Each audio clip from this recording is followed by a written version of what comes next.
Well, it's Saturday the 22nd of February, and this is episode 2503 of 301 Permanently Moved Online, a personal podcast 301 seconds in length, written, recorded, and edited by me, at the JMO. I can't remember the last time I heard anyone seriously use the phrase desktop publishing. Maybe the mid-2000s? Then again, we don't call Google Docs or Microsoft Word processors anymore either.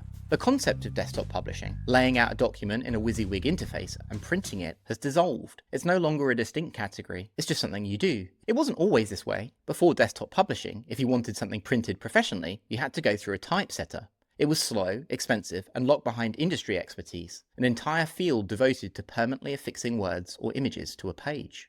That began to change in the 1960s with the Xerox 914, xerography, or dry writing, a process using static electricity to attract toner powder to a light-sensitive drum, which is then transferred to paper and fused with heat. But these machines were, and still are, enormous and expensive.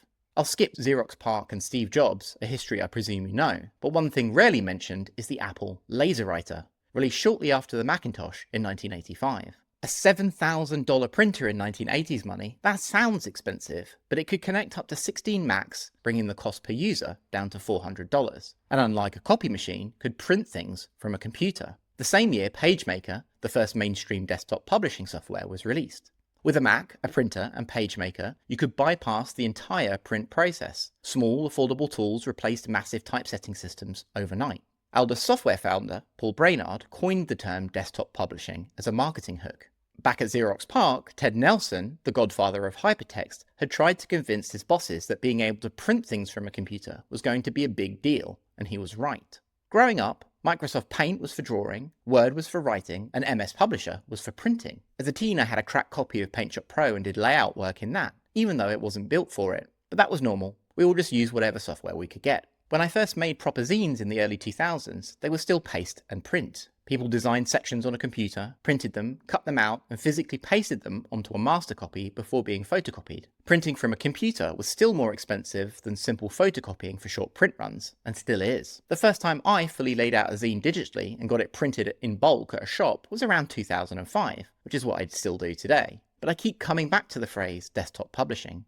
There's something there, a sense of possibility in the juxtaposition of those two words. It's almost a kenning. There's magic in the promise of printing something digital into physical existence. Maybe I'm romantic, but I love print, which is why I make my own zine. Speaking of which, I have 3 copies left of issue 12, and if you'd like one, head to thejmo.net/zine. There's still something exciting about turning the ephemeral, scrolling world of the internet into something tangible. Taking what I've written, making it real by printing it and sending it out. I use Affinity Publisher for my zine, a great piece of software that you only need to buy once. I've never used InDesign, so the learning curve was a little steep, but I had no Adobe muscle memory to retrain, and after 18 months of making issues of SSR, and having done some ebook design and layout, I've got my hands around it. In the early days of computers and consumer printers, desktop publishing was widely mocked for producing ransom note aesthetics, posters and documents with clashing fonts and chaotic layouts, the same charge that would later be levelled at early web pages. I can see why though, given how professionalised print media was in the 90s and early 2000s. But all this DIY design revealed a latent folk aesthetic. People like weird stuff. There's a wave of nostalgia for the GeoCities era when people fully controlled their own pages, and Gen Z, who weren't even there for it, longed for the customization and weirdness and chaos.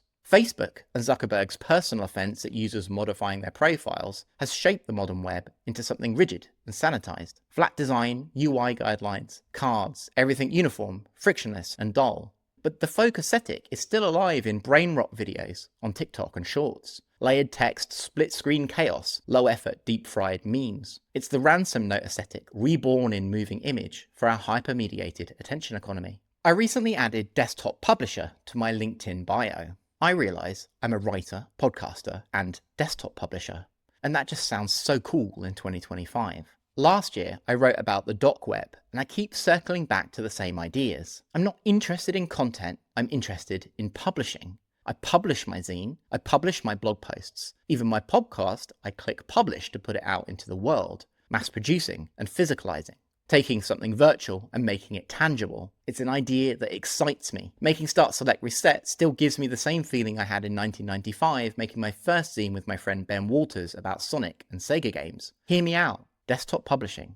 it has potential.